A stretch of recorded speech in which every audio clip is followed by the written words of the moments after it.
How's it, folks? The Game Awards had a couple of new trailers released, and alongside the new Witcher and Elden Ring trailers was one for Dying Light the Beast.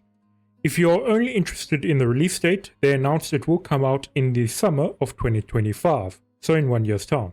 I will also have the trailer linked in the description if you want to watch the original without my commentary. The trailer does contain quite a bit of information in it if you look closely.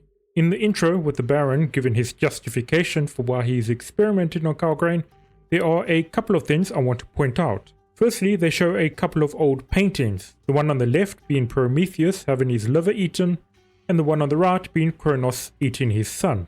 With Prometheus being punished by Zeus for giving the knowledge of fire to humanity, and Kronos eating his children because of a prophecy that they would one day kill him, which kind of became a self-fulfilling prophecy.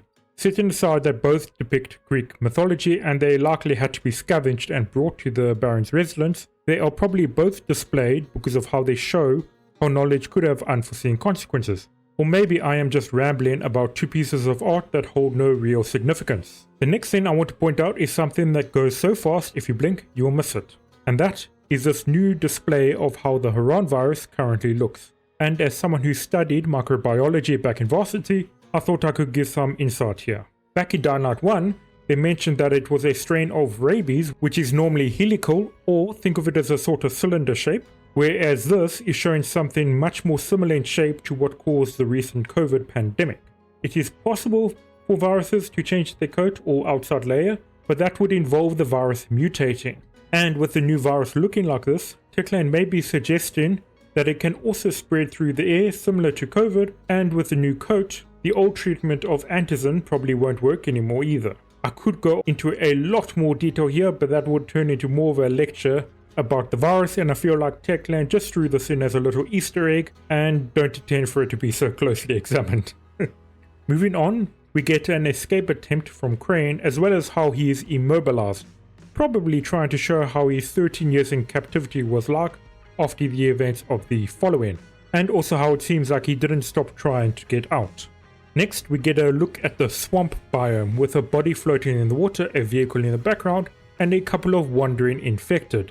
I am really liking the look of this more spooky location. Next, we have a beautiful looking town street with a survivor struggling against an infected as Crane aims his crossbow at it, which seems to be missing its crosshair. Then we have a short driving sequence with a first person view, unlike the third person view in the previous trailer, suggesting that both viewpoints will be in the game. The vehicle also looks like it has a radio on the dash, and below it is a screen showing it has lost connection with the satellite, so no GPS for Crane. It also shows a very brief clip of one of my favorite pastimes from the following, and that is of course driving through the infected. Next, we get to see the reloading and usage of a cool looking flamethrower. There are also a few more guns appearing in the trailer later, suggesting they are moving away from melee combat, but I guess we'll see later on.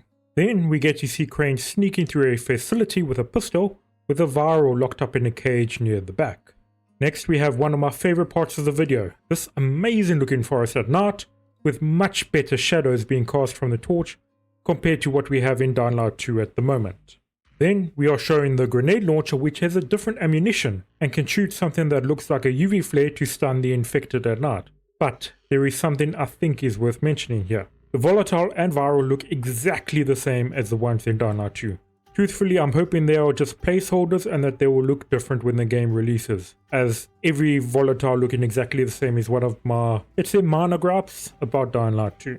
Next, we get the only little bit of parkour in the trailer, which involves a double wall running leading to a ground slam, similar to how Aiden does it in Dying Light 2. So we can probably expect the parkour system to be similar. Then we get some close combat indoors, which involves drop kicking an infected into a wall, and if you look closely it also breaks the shelf when he impacts with the wall, which is pretty cool to see. The next bit makes me cautiously optimistic that they have improved the ragdoll physics, as we see the infected go swinging over the small fence. I really hope Techland has been working on this, as it was one of my favorite parts of the first Dying Light game that is lacking in Dying Light 2. Next, we see a burning vehicle, human enemies with guns aiming at Crane, and him using a grenade launcher with more standard ammo to blow most of them up, and then pushing back and double tapping the final enemy with a pistol.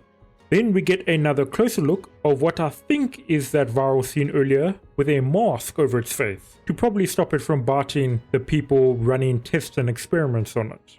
Which makes me suggest that this might be part of the sequence of Crane escaping the lab in the beginning of the game. And then finally, we get the release date for next year and it coming to Steam, Epic, Xbox and PlayStation. I hope you all enjoyed this, and if you spotted anything else of note in the trailer, please let me know down below. Otherwise, have a fantastic day, good night and good luck.